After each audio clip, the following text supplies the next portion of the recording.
Zimbabwe News: Robert Mugabe to resign in return for full immunity deal.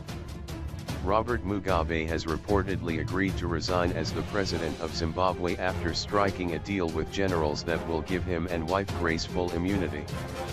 The 93-year-old leader will also be allowed to keep his private properties in return for a peaceful transition of power, and his resignation letter has already been drafted, a senior source told CNN.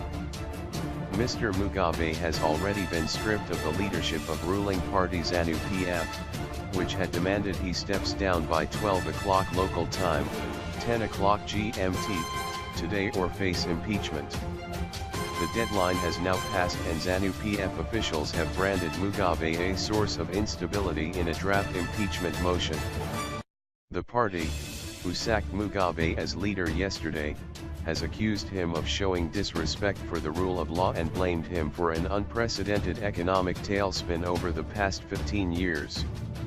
Although many expected Mr. Mugabe to announce his resignation last night, it has now been reported that Zanu-PF decided he would not step down in front of the military generals, and instead his speech was designed to show the military intervention was not a coup.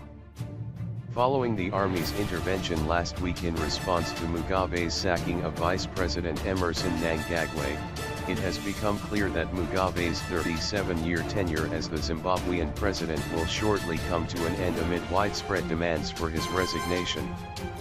It had been feared that Mugabe's 52-year-old wife Grace would succeed her husband as leader, but this is an unpopular prospect for millions of Zimbabweans. Mrs Mugabe is currently being held by the military leaders who took control of Zimbabwe from her husband, officials claim.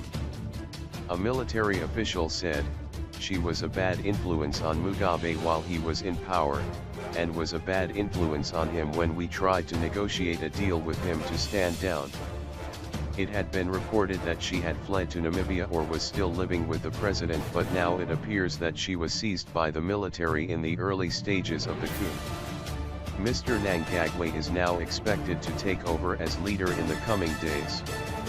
Mugabe had been expected to announce his resignation in a televised speech last night, but instead told viewers he would continue to preside over his party at a Congress next month.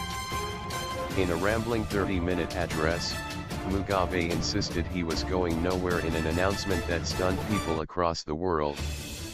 Meanwhile, the leader of Zimbabwe's war veterans, Chris Mutsvangwa, said he would initiate court action to legalize the military action against Mugabe after the army seized power on Wednesday.